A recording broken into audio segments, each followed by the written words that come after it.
وحده والصلاة والسلام على من لا نبي بعده۔ معزز سامعین کرام، اللہ تبارک و تعالی جل جلالہ نے جہاں ایک بہت بڑی نعمت اولاد انسان کو عطا کیا ہے، تو ان میں اولاد میں پھر بعض کو مذکر اولاد اور بعض کو مؤنث اولاد عطا فرما دیتے ہیں، بعض کو دونوں دیتے ہیں اور بعض کو دونوں سے محروم رکھتے ہیں۔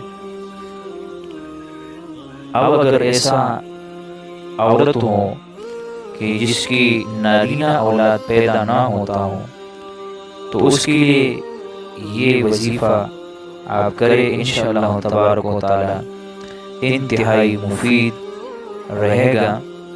وہ یہ ہے کہ سورہ اعلیٰ اس کو حمل کے شروع مہینے میں عورت کی دائیں پسلی پر لکھ دیں تو انشاءاللہ تعالی اولاد نارینہ پیدا ہوگا۔